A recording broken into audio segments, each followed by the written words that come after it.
Hello everyone. तो कैसे हैं आप लोग। इस वीडियो में मैं बात करने वाली हूँ मुख्य सेविका की गर्ल्स के लिए प्रपत्र 4 के बारे में। आपके बहुत सारे कमेंट्स आ रहे थे कुछ गर्ल्स के मेरे पास में कि मैम हमारा डीवी है प्रपत्र 4 के बारे में, हमारे स्नातक के मार्क्स को फिल करने को लेकर के सबसे ज़्यादा डाउट था कि इसे क्लियर कर दीजिए। 3 साल का हमारे पास ये सब्जेक्ट रहा है, किसी के पास 2 साल रहा है, किसी ने CCSU से करी है तो किसी ने किसी और यूनिवर्सिटी से करी है। सबके जो डाउट्स हैं इस वीडियो में मैं क्लियर करूँगी और इस वीडियो देखने के बाद आपको कोई डाउट नहीं होने वाला है अपने प्रपत्र 4 को फिल करने के लिए। और मेरी सजेशन आपको ये रहेगी कि आप ये मार्क्स जो हैं अपने घर ही फिल करके ले जाइएगा, क्योंकि अगर वहाँ पर आप इनको फिल करने की सोच रहे हैं तो इतना टाइम आपको नहीं मिलने वाला है और वो आपको छोटी मोटी चीज़ें ही वहाँ पर क्लियर कर सकते हैं। अगर आपके किसी भी प्रपत्र में कोई छोटी मोटी डाउट रही है, ऐसा नहीं है आप इसको पूरा ब्लैंक ले जाएंगे और फिर सोचेंगे वो लोग आपका वहाँ पर फिल कराएं, तो ऐसा नहीं होने वाला है। ये आपकी रिस्पॉन्सिबिलिटी है कि आप इसको प्रपत्र को बिल्कुल करेक्ट तरीके से और कंप्लीट फिल करके ले जाएं। क्योंकि वहाँ पर कई गर्ल्स ने क्या किया, इसको बिल्कुल ब्लैंक लेकर के गई तो वहाँ पर उन लोगों ने बोला कि अभी भी आप अपना खुद ही ये फिल करेंगे, इतने मतलब आप जॉब लेने जा रहे हैं, इस तरह से जॉब के लिए एक्सपेक्ट कर रहे हैं और आपको अपने मार्क्स फिल नहीं करने आ रहे, तो आगे की चीज़ें आप कैसे कर पाएंगे। तो ऐसी चीज़ें आपको ना सुनने के लिए मिले तो आप इस वीडियो को अच्छे से देखिएगा, क्योंकि इसमें मैं बिल्कुल 1 से लेकर के एंड तक के पॉइंट्स आपको बताऊंगी। यानी कि हाई स्कूल, इंटरमीडिएट और स्नातक जिन स्टूडेंट्स ने फिल कर लिया है अच्छे से उनके लिए अच्छी बात है, पर जिन्होंने फिल नहीं करा है वो इसको देखिएगा ज़रूर, और जिन्होंने फिल कर लिया है वो एक बार मैच कर लीजिएगा कि उन्होंने इसी तरीके से अपने मार्क्स फिल करे हैं या नहीं करे हैं। खासतौर के स्नातक यानी कि ग्रेजुएशन के मार्क्स जो है उसके बारे में इसमें हम डिटेल में बात करेंगे। आप चाहे किसी भी यूनिवर्सिटी से हो, मेन फोकस इस वीडियो में मैं आपको जो CCS यूनिवर्सिटी है जिसमें 3 सब्जेक्ट्स आपके रहते हैं 3 साल तक आपके ग्रेजुएशन में, तो उनके अकॉर्डिंग आपको कैसे मार्क्स फिल करने हैं वो मार्कशीट के थ्रू पूरे मार्क्स दिखा करके मैं आपको समझाऊंगी। वीडियो हेल्पफुल लगे तो लाइक करेगा और चैनल पर नहीं है तो सब्सक्राइब भी कर लीजिएगा। मैं कोशिश करती हूँ कम टाइम के अंदर आपको आपके लिए यूज़फुल इन्फॉर्मेशन देख सकूं जो कि बिल्कुल ऑथेंटिक हो। और ये इस वीडियो में मैं जो भी या फिर इस प्रपत्र को फिल करने में जो भी चीज़ें आपको बताऊंगी वो मैं अपनी तरफ से नहीं बता रही हूँ, जो आयोग ने वहाँ पर स्टूडेंट से कराया, फिर डाटा जो फिल नहीं करके ले गए थे उन्हें जिस तरह से समझाया वहाँ के ऑफिसर्स ने, वही मैं आपको यहाँ पर बता रही हूँ। तो ये वीडियो आपके लिए ज़रूर हेल्पफुल रहेगी। चलिए अब विदाउट डिले वीडियो को स्टार्ट करती हूँ और कोशिश करूँगी थोड़ा जल्दी इसको फिल कराने की, पर समझाऊंगी सारी चीज़ें, ऐसा नहीं है जल्दी मैं आपको छुड़वा दूंगी, पर आपके लिए कम टाइम के अंदर मैं आपका टाइम वेस्ट ना करूँ उसके लिए मैं आपको थोड़ा सा यहाँ फास्टली समझाने वाली हूँ। तो आपको उम्मीद रखूँगी आपको चीज़ें क्लियर हो जाएंगी। तो सबसे पहले बात करते हैं हाई स्कूल के मार्क्स की, जो आपका प्रपत्र 4 है ये, ठीक है। बाकी के प्रपत्र को फिल करना भी मैं आपको बताऊँगी, अगर आप चाहेंगे तो कमेंट्स में बताइएगा, क्योंकि उनमें भी काफ़ी सारे ऐसे पॉइंट्स हैं जो गर्ल्स क्या करके ले गई थी DV के टाइम पर उनको गलत फिल करके ले गई थी। तो आप वो गलतियां ना करें उसके लिए मैं बाकी के प्रपत्र को भी 1 बाय 1 करके बताऊंगी आपको। फिलहाल सबसे ज़्यादा डाउट्स जो थे इसी प्रपत्र को लेकर के थे, इसलिए इसकी वीडियो मैं सबसे पहले लेकर आई हूँ आपके लिए। तो देखिए हाई स्कूल के जो मार्क्स फिल करने हैं वो तो सब स्टूडेंट्स ने अच्छे से कर लिए होंगे आई होप, क्योंकि 5 ही सब्जेक्ट होते हैं और 5 के ये पूर्णांक आपने यहाँ लिख लिया और जो ऑब्टेन्ड मार्क्स हैं जितने भी आपके जिन सब्जेक्ट्स में मार्क्स हैं वो आपने इस तरह से फिल कर लिए होंगे। अब देखिए 10th के अंदर क्या है, आपके 5 सब्जेक्ट रहे होंगे, यहाँ पर हिंदी, अंग्रेजी और गणित पहले से लिखा हुआ है, तो इसके लिए आपको बार बार इसको लिखने की ज़रूरत नहीं है। वो आगे के कॉलम्स में मैं वो बताऊंगी आपको 10th 12th और जब स्नातक के मार्क्स हम फिल करेंगे। उससे पहले बता दूं, देखिए जैसे आपके 10th में 5 सब्जेक्ट थे तो हिंदी, अंग्रेजी और गणित ये तीनों रहे होंगे। तो सबसे पहले हमने इनके मार्क्स नोट डाउन कर लिए 100 में से जितने भी मार्क्स थे। उसके बाद बाकी के जो 2 सब्जेक्ट आपके बचे हैं आपको 4th नंबर पर और 5th नंबर पर वो दोनों सब्जेक्ट डाल दे रहे हैं। किसी का साइंस है, किसी का SST है, किसी का कोई और भी हो सकता है। तो वो 2 सब्जेक्ट के नाम लिखने के बाद आप उनके जस्ट सामने उनके मार्क्स लिख देंगे। अब देखिए यूपी बोर्ड वाले स्टूडेंट्स ने तो ये आराम से डाटा फिल कर लिया होगा। थोड़ी सी प्रॉब्लम वहाँ पर CBSE वाले स्टूडेंट्स को आ रही थी DV में, क्योंकि CBSE में क्या होता है ग्रेडिंग सिस्टम चल रहा था, यानी कि CGPA मिलता था आपका किसके अंदर, मार्क्स के 10th के अंदर, ठीक है। तो CGPA में क्या होता है, पॉइंट्स मिलते हैं, ग्रेड पॉइंट्स मिलते हैं, तो उसमें कोई प्रॉब्लम नहीं आ रही गाइस। देखिए आपको पूर्णांक में क्या करना है, जो CBSE के स्टूडेंट्स है 10th में, तो उनको यहाँ पर 100 ही लिखना है और जितना भी आपका इसमें ग्रेड मिला हुआ है, ग्रेड पॉइंट, मान लीजिए हिंदी में आपको 9 मिला था तो आपको क्या करना है उस ग्रेड पॉइंट की मल्टीप्लाई 9.5 से कर देनी है। उसके बाद कन्वर्ट होकर के आपका जो भी नंबर आएगा वही आपको यहाँ पर फिल कर देना है, ठीक है। तो और उसके बाद आपको याद रखना है कि जब इनका आप टोटल एक बार करके देख लीजिएगा, हालांकि वो सही ही आएगा, फिर भी आप इनका जब टोटल करेंगे तो वो आपका वही टोटल आना चाहिए जो आपकी मार्कशीट में लिखा हुआ है। यानी कि जो CGPA आपको जो टोटल में CGPA मिला होगा, मान लीजिए 8.8 था इस मार्कशीट का, तो उसमें आप 9.5 के अगेन मल्टीप्लाई करके देखिएगा टोटल CGPA में यही आपका जो मार्क्स आएगा वो आपको फिर नीचे जो आपका योग है उसमें फिल करना है, टोटल वाले योग में, ठीक है। जैसे 500 सब्जेक्ट्स का टोटल 5 सब्जेक्ट आपके 500 मार्क्स के बैठे, उसमें से आपका 8.8 CGPA को जब हमने 9.5 से मल्टीप्लाई करा तो उसके बाद 418 आ रहा है। तो इस तरह से आपको भी अपना फिल कर लेना है और चेक कर लेना है कि इन सभी मार्क्स को जोड़ करके आपका 418 ही आ रहा है या नहीं आ रहा है। अगर थोड़ा भी इधर उधर होता है तो फिर से चेक करिएगा, क्योंकि इसे करेक्ट भरना आपकी रिस्पॉन्सिबिलिटी है। वहाँ पर आयोग के लोगों के पास उतना टाइम नहीं है कि वो आपका 1 बाय 1 करके सारे सब्जेक्ट्स के मार्क ऐड करेंगे और देखेंगे कि हाँ इस बच्चे ने हिंदी के सही फिल करे हैं या नहीं करे हैं। नहीं, वो आपका टोटल एक बार को नज़रों में निकालेंगे, बाकी ये डिटेल में वो खुद चेक नहीं करने वाले हैं, वो बाद में आपकी चीज़ें वेरीफाई होंगी। तो ये रिस्पॉन्सिबिलिटी आपकी है पहले कि आप इसको बिल्कुल सही फिल करके ले जाएं। ठीक है, तो आई होप 10th के मार्क्स में अब किसी को कन्फ्यूजन नहीं होगी। यूपी बोर्ड वाले तो डायरेक्ट अपने 5 सब्जेक्ट इस तरह से लिख करके और नीचे उनका टोटल लिख देंगे। ठीक है, इसमें शायद किसी की प्रॉब्लम नहीं भी थी, अगर थी तो अब आई होप आपकी क्लियर हो गई होगी। अब मूव ऑन करते हैं आपके सेकेंड चीज़ जो कि है इंटरमीडिएट के मार्क्स। ठीक है, स्नातक के ऊपर बहुत ज़्यादा कन्फ्यूजन था, इसको बिल्कुल डिटेल में अच्छे तरीके से मैं आपको समझाऊंगी सारी यूनिवर्सिटी के स्टूडेंट्स को, पर 1 बाय 1 करके हम लोग चल रहे हैं। तो ये वाला पॉइंट कंप्लीट हुआ। अब बात कर लेते हैं इंटरमीडिएट के मार्क्स आपको कैसे फिल करने हैं।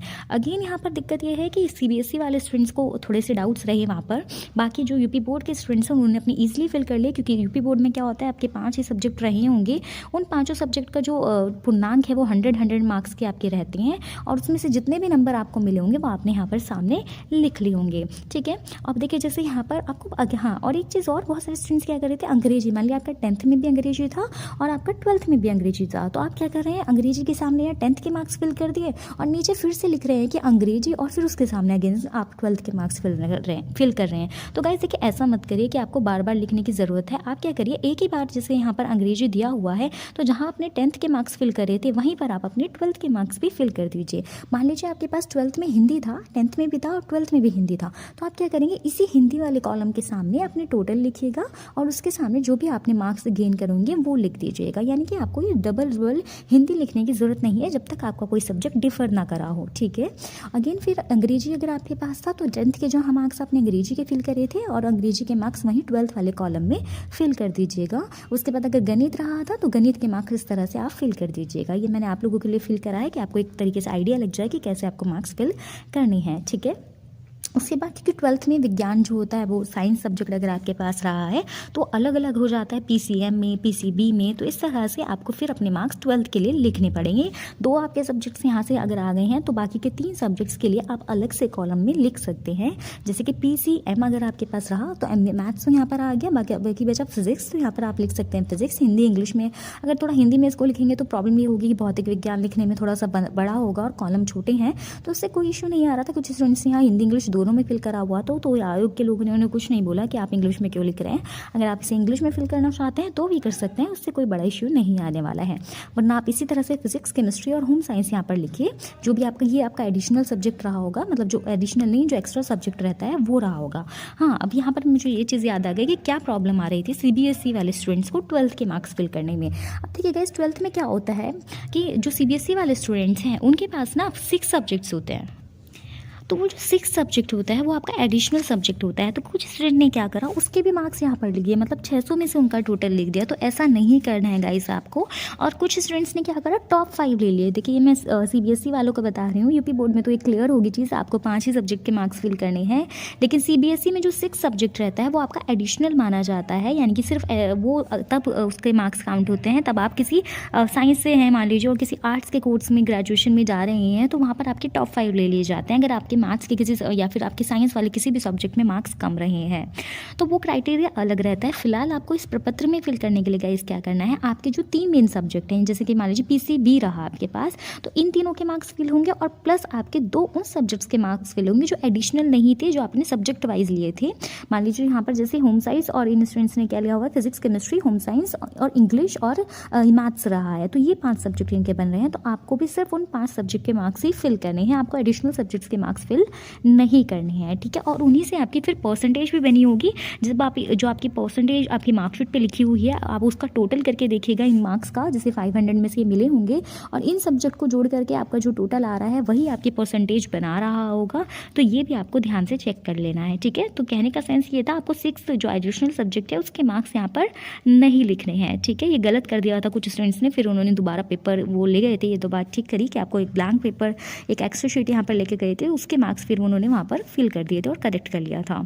तो यहाँ पर ये बात समझ आ गई होगी। अब चल लेते हैं मेन मुद्दा जो आपका है वो है ग्रेजुएशन के मार्क्स फिल करने का, क्योंकि सबकी यूनिवर्सिटी अलग है, सबका क्राइटेरिया अलग है। अब यहाँ पर जो मैंने मार्क्स फिल करेंगे, CCSU की मार्कशीट थी जिसमें कि आपके 3 ईयर का ये कोर्स रहता है आपका BA का, और इसमें तीनों ईयर आपके 3 सब्जेक्ट तो रहते ही हैं कंपलसरी, साथ में दो जो हैं, 2 फर्स्ट और सेकेंड ईयर में एडिशनल सब्जेक्ट भी रहता है, और उसी की वजह से आपकी जो परसेंटेज है फिर वो काउंट होती है। तो उसके भी मार्क्स क्या लिखने हैं या नहीं लिखने हैं, ये करके बहुत सारा डाउट था। तो चलिए स्नातक के पहले कुछ क्वेश्चन रहे हैं, आपके डाउट्स रहे हैं कुछ स्टूडेंट्स के, वो मैं बता देती हूँ, फिर मार्कशीट दिखा करके आपको बताऊँगी कि आपको मार्क्स कैसे फिल करने हैं, ठीक है। अब स्नातक की बात करी जाए तो कुछ स्टूडेंट्स के पास 2 साल रहा है कोई सब्जेक्ट, ठीक है, और कुछ स्टूडेंट्स के पास 3 साल रहा। तो उन स्टूडेंट्स को क्या करना है, देखिए आपको अपने 3 साल की मार्कशीट उठानी है कि 3 साल का आपका कोर्स रहा होगा ना, तो आपको 3 साल की मार्कशीट उठानी है। अब मान लीजिए 3 साल की मार्कशीट में आपके पास हिंदी, इंग्लिश और आपका सोशियोलॉजी या फिर होम साइंस था, मान लीजिए होम साइंस था आपका, ठीक है, 3 ही सब्जेक्ट थे। तो अगर मान लीजिए आपने हिंदी और अंग्रेजी सिर्फ 2 साल पढ़ा है, तो आप क्या करेंगे कि जो हिंदी के जो मार्क्स हैं फर्स्ट ईयर, मान लीजिए अब 3 ईयर होते हैं आपके, फर्स्ट सेकेंड, और इसको आप अच्छे से मैं बिल्कुल क्लियरली समझा देती हूँ, रुकिए आपको ब्लैंक तरीके से, ब्लैंक जगह पर मतलब यहाँ पर बताती हूँ। देखिए आपके पास मान लीजिए फर्स्ट ईयर, सेकेंड ईयर और थर्ड ईयर, वीडियो थोड़ी लॉन्ग हो जाएगी। चलिए अब बात कर लेते हैं आपके मेन जो आपका टॉपिक रहा है ग्रेजुएशन यानी कि स्नातक के मार्क्स के बारे में।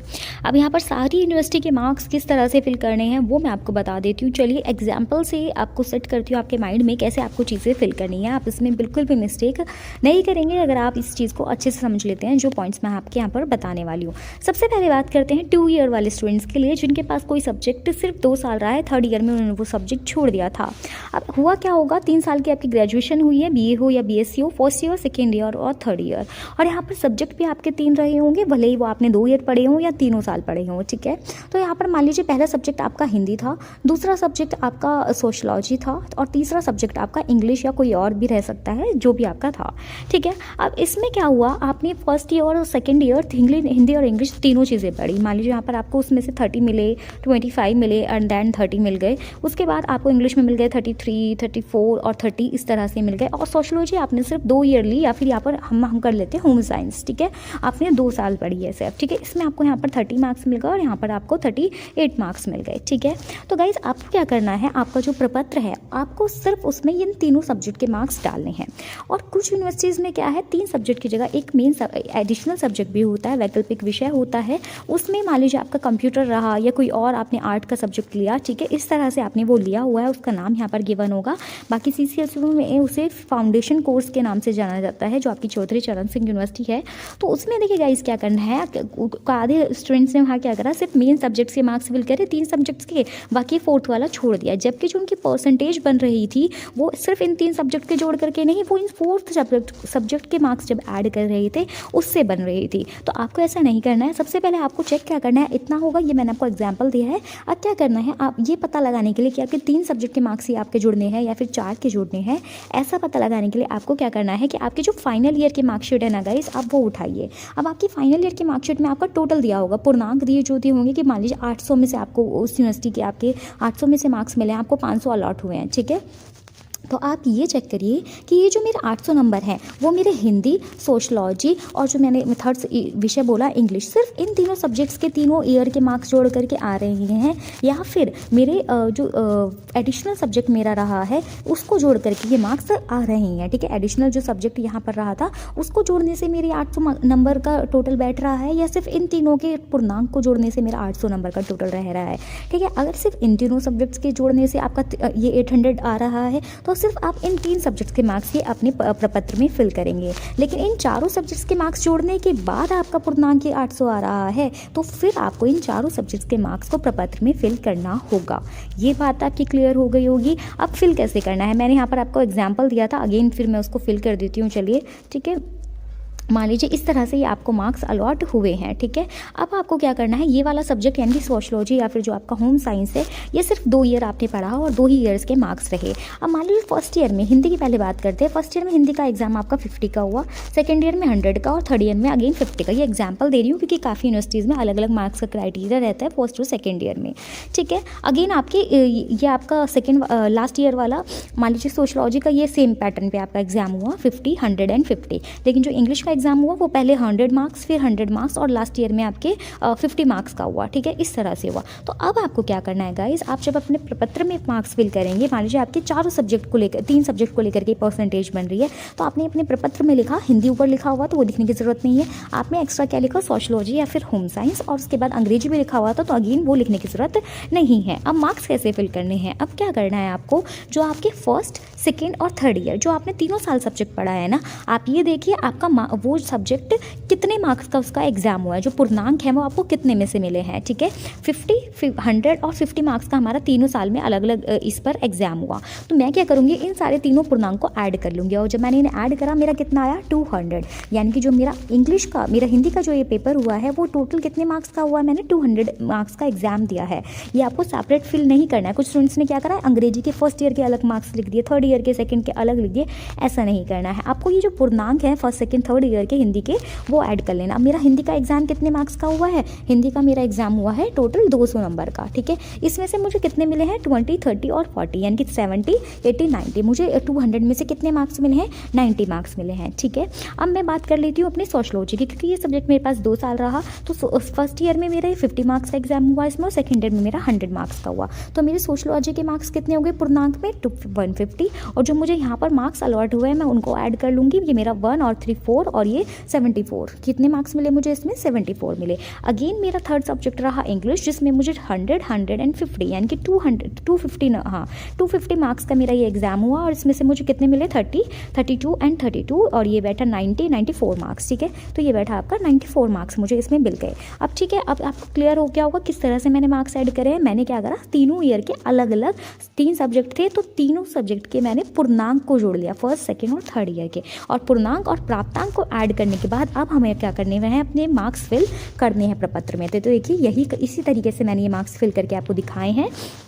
जिस भी स्टूडेंट्स के देखिए इनके पास, क्योंकि आपके ग्रेजुएशन में, आपके स्नातक में या बीए कह लीजिए, इसमें क्योंकि अंग्रेजी भी था, तो बाकी फिर से मुझे नीचे अंग्रेजी लिखने की ज़रूरत नहीं है, क्योंकि अंग्रेजी का कॉलम दिया हुआ है। तो ये समझदारी से आप काम करें, क्योंकि इसमें हाई स्कूल में भी थी अंग्रेजी, इंटरमीडिएट में भी थी, और स्नातक में भी अंग्रेजी रही। तो हमने क्या करा, इनका अंग्रेजी का जो टोटल रहा था वो 100 रहा था, पूर्णांक जो रहे थे।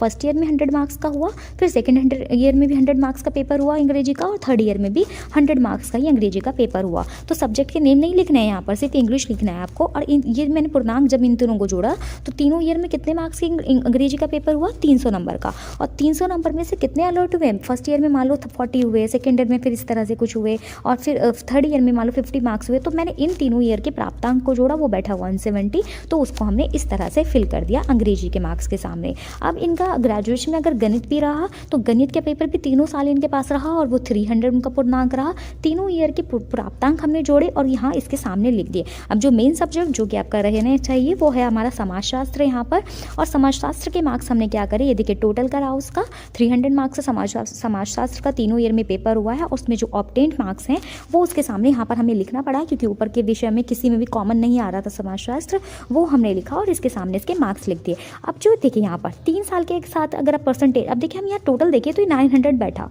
3 सब्जेक्ट का टोटल क्या बैठा 900। लेकिन जो मार्कशीट है, मैं अब आपको चलिए मार्कशीट के थ्रू दिखाती हूँ। ये देखिए चलिए मार्कशीट में अभी सीसीएस की मार्कशीट है, आप समझ सकते हैं। यहाँ पर ये 900 में से मार्क्स नहीं मिले हैं। प्राप्तांक ग्रांड टोटल क्या लिखा हुआ है, 1100 लिखा हुआ है। यही बात मैं आपको समझा रही थी कि आपको फाइनल ईयर की मार्कशीट पे ये चीज़ चेक करनी है कि यहाँ पर आपका टोटल आपको कितने में से मिला हुआ है, और वो टोटल क्या सिर्फ 3 सब्जेक्ट्स के मार्क्स जोड़ने के बाद आ रहा है, या फिर देखिए यहाँ पर ये 4th जो सब्जेक्ट है अभी दिखाती हूँ, तो फाइनल ईयर की है, तो फाइनल में तो 3 ही सब्जेक्ट्स रहते हैं। तो ये जो है मार्क्स क्या हमारे 4 सब्जेक्ट को जोड़ने से टोटल बन रहा है, या सिर्फ 3 3 ईयर के जो 3 सब्जेक्ट रहे हैं उनको जोड़ने से टोटल बन रहा है, उसके अकॉर्डिंग फिल होंगे। अब मैंने देखा कि मेरे जो फर्स्ट सेकेंड और जो मैंने इसमें फिल करा है वो थर्ड, इन तीन फर्स्ट ईयर, सेकेंड ईयर और थर्ड ईयर में जो 3 सब्जेक्ट रहे हैं उनके मार्क्स अगर मैं जोड़ दूँ तो वो सिर्फ 900 आ रहे हैं, बल्कि यहाँ पर पूर्णांक क्या दिया हुआ है, 1100 दिया हुआ है। इसका मतलब अभी मेरे कोई मार्क्स जो है मैंने 200 मार्क्स का कोई सब्जेक्ट छोड़ दिया है, वो 200 मार्क्स का सब्जेक्ट भी इन मार्क्स में ऐड होना है। अब वो 200 मार्क्स का सब्जेक्ट कौन सा है वो मैं अभी आपको दिखा, देखिए ये रहा वो 200 मार्क्स का सब्जेक्ट। अब आप देखिए फर्स्ट ईयर की मार्कशीट है, इसमें क्या है, इंग्लिश रहा है, मैथ्स रहा है और सोशलॉजी रहा है। 3 सब्जेक्ट तो ये कंपलसरी वाले रहे। और देखिए एक क्वालिफाइंग कोर्स भी होता है, CCS की मार्कशीट है, इसमें एक क्वालिफाइंग कोर्स होता है। इसको लेकर के तो खैर मार्क्स देखिए यहाँ पे लिखा हुआ है, these marks are not added as per rules. तो ये देखिए यही लाइन भी आप अपनी मार्कशीट में पढ़ सकते हैं। अगर ऐसा कुछ लिखा है तो नॉर्मल सी बात है, इसके तो मार्क्स ऐड होने ही नहीं है, इसको कंसिडर नहीं करना है। लेकिन ये बाकी के जो 4 सब्जेक्ट बचे, देखिए सोशलॉजी, मैथमेटिक्स और इंग्लिश के अलावा एक और कोर्स दिया हुआ है जिसे कहा गया है यहाँ पर फाउंडेशन कोर्स, यानी कि इसके मार्क्स 100, ये फर्स्ट ईयर की मार्कशीट हो गई। इसी अब देखिए यहाँ पर ये जो फाउंडेशन कोर्स है ये फर्स्ट ईयर में क्या रहा था, इसका नाम था संस्कृति करके था, भारतीय संस्कृति एंड राष्ट्र गौरव। तो ये वाले मार्क्स, ये 100 मार्क्स का पेपर हुआ है यहाँ पर। और कितने मार्क्स मिले इनको, 58 मार्क्स मिले, ठीक है, फाउंडेशन के कोर्स में। ये फर्स्ट ईयर का हुआ। अब सेकेंड ईयर की मार्कशीट देखिए। अब सेकेंड ईयर में अगेन वो तीनों मार्क्स देखिए, वो सब्जेक्ट तो कॉमन रहेंगे, इंग्लिश, मैथ्स और सोशलॉजी। लेकिन यहाँ पर फिर से फाउंडेशन कोर्स यहाँ पर रहा सेकेंड ईयर के अंदर, लेकिन यहाँ पर इसका सब्जेक्ट बदल गया। क्या रहा यहाँ पर, language communication, writing skill, English का ये वाला सब्जेक्ट आ गया। अब अगेन यहाँ पर 100 मार्क्स का पेपर हुआ और यहाँ पर इन्होंने कितने मार्क्स गैदर किए, 50 मार्क्स गैदर किए। तो अब देखिए अब बैठा ना टोटल हमारा 1100 में से हमें मार्क्स मिले हुए थे फाइनल की मार्कशीट में 1100। तो क्या अब 1100 बन रहे हैं इस सब्जेक्ट को जोड़ने के बाद, बिल्कुल बन रहे हैं। ये तीनों ईयर का जो तीनों सब्जेक्ट जोड़ करके तो हमारा 300 × 3 हमने करा था, वो 900 मार्क्स हमारे आ रहे थे टोटल करके 3 सब्जेक्ट को। लेकिन ये देखिए 100 मार्क्स सेकेंड ईयर में रहा फाउंडेशन कोर्स और 100 मार्क्स का ही फर्स्ट ईयर में रहा। इन दोनों को जब हम जोड़ते हैं तो ये बैठता है हमारा 200 मार्क्स। और 900 में अगर हम 200 प्लस करेंगे तो कितना आ रहा है हमारा, 1100 आ रहा है ना। इसका मतलब क्या हुआ, यहाँ पर हमें इस मार्कशीट के जो मार्क्स हैं वो सिर्फ 3 सब्जेक्ट को नहीं 4 सब्जेक्ट को जोड़ने के बाद बन रहे हैं। इनके फाउंडेशन कोर्स के मार्क्स जो हैं वो भी आपको अपने प्रपत्र में फिल करने पड़ेंगे। तो ये बात आपको क्लियर हो गई। जिन स्टूडेंट्स के 4 सब्जेक्ट को जोड़ करके बन रहे हैं वो चारों फिल करें, फाइनल ईयर की जो मार्कशीट हो उसमें चेक कर लीजिएगा। और जिनके सिर्फ 3 ईयर से टोटल परसेंटेज बन रही है 3 सब्जेक्ट को जोड़ने से, तो वो सिर्फ 3 सब्जेक्ट्स को फिल करके अपने प्रपत्र में फिल करें टोटल करने के बाद। ठीक है, ये बात क्लियर होगी। तो अब देखिए हमें कैसे मार्क्स फिल करने हैं प्रपत्र में। तो देखिए ये रहा हमारा प्रपत्र। हमने इसमें क्या करा, अंग्रेजी के मार्क्स फिल कर दिए, 300 में से ये रहे, गणित के मार्क्स फिल कर दिए, 300 में से ये रहे, और समाजशास्त्र के मार्क्स फिल कर दिए, 300 में से ये रहे। ठीक है, तीनों ईयर के। अब जो हमारा फाउंडेशन कोर्स था, अब देखिए अगर अलग से लिखा जाएगा भारतीय संस्कृति एंड राष्ट्र गौरव, यहाँ मैं लिखती हूँ, और फिर लिखती हूँ लैंग्वेज कम्युनिकेशन कोर्स, तो ये देखिए कितने सारे सब्जेक्ट बैठ जाएंगे, 5 सब्जेक्ट रहेंगे। तो ये फिर वो DV वाले लोग भी सोचेंगे, घूम जाएगा उनका सर कि 5 सब्जेक्ट से भाई कैसे ग्रेजुएशन होने लग गई है। तो ऐसा नहीं करना है आपको। फाउंडेशन, सिंपली आप फाउंडेशन लिख दीजिए यहाँ पर। फाउंडेशन कोर्स आप जो आपका है, फाउंडेशन कोर्स में आपने कुछ भी पढ़ा हो उन सबका टोटल करिए। जैसे कि 200 मार्क्स का था वहाँ पर, तो 200 में से जितने भी अलॉट हुए हैं वो आप यहाँ पर फिल कर दीजिए। और देखिए जब आप इनको ऐड करेंगे 300 300 300 और 200, तो कितना बैठा ये हमारा 1100 बैठा। और 1100 में से कितने मार्क्स अलॉट हुए हैं, 617। और फाइनल की मार्कशीट में क्या यही मार्क्स लिखे हुए, तो हमने जब फाइनल की मार्कशीट देखी, जी हाँ बिल्कुल यही मार्क्स लिखे हुए हैं। 1100 ग्रैंड टोटल रहा था और उसमें से कितने मार्क्स अलॉट हुए थे, 617 हुए थे। यानी कि जो हमने अपना प्रपत्र भरा है और जो सब्जेक्ट ऐड करे हैं वो बिल्कुल करेक्ट ऐड करे हैं और बिल्कुल सही तरीके से ऐड करे हैं। सो गाइज़, ये मैंने सारी बातें समझा दी आपको। यही था प्रपत्र का पूरा झंझट। अगर आप समझ चुके हैं तो बहुत अच्छी बात है। नहीं कोई भी डाउट रहा है तो देखिए मैंने बिल्कुल बेसिक तरीके से आपको समझाया है बच्चों की तरह। एक बार फिर से इस वीडियो को आप देख लीजिएगा। तो आई होप आपके सारे डाउट्स जो थे फर्स्ट ईयर, सेकेंड ईयर वालों के, थर्ड ईयर वालों के, 3 साल पढ़ने वालों के, वो सब स्टूडेंट्स के क्लियर हो गए होंगे। इसके बावजूद आपका कोई डाउट रहा है तो कमेंट्स में पूछ लीजिएगा। पर मेरे ख्याल से इस प्रपत्र को फिल करने में अब कोई प्रॉब्लम आपको नहीं आने वाली है। बाकी प्रपत्र में भी छोटी मोटी चीज़ें हैं जो आपको ध्यान रखनी है, जो आयोग में वहाँ पर बताई गई स्टूडेंट्स को गलत फिल करके लाए थे, वो अगर मैं इसी वीडियो में बताऊंगी तो बहुत ज़्यादा लॉन्ग वीडियो हो जाएगी। क्योंकि ये बेसिकली मैंने प्रपत्र 4 को लेकर के फोकस करके बनाई है, उसी के सबसे ज़्यादा डाउट्स थे। आप चाहेंगे तो बाकी के प्रपत्र को फिल करते हुए भी मैं आपको वीडियो इसी तरह से एग्जाम्पल के थ्रू दे दूंगी। क्योंकि उसमें जो मार्क्स फिल करने हैं और जो एड्रेस वगैरह को कन्फ्यूजन आ रहा था बहुत सारे स्टूडेंट्स का, वो मैं क्लियर कर दूंगी। हालांकि इस वीडियो पे कैसे रिव्यूज़ आपके आते हैं उसके अकॉर्डिंग मैं वो डिसाइड करूंगी कि और वीडियोज़ लानी है या नहीं नहीं लानी है। आई होप ये वीडियो आपके लिए हेल्पफुल रही होगी। रही है तो लाइक ज़रूर करिएगा, चैनल को सब्सक्राइब कर लीजिएगा और आप कमेंट्स कर सकते हैं, ज़रूर आपका आंसर करूँगी अगर मेरे पास उसकी वैलिड इन्फॉर्मेशन और सही इन्फॉर्मेशन होगी तो। मिलती हूँ नेक्स्ट वीडियो में। Bye bye.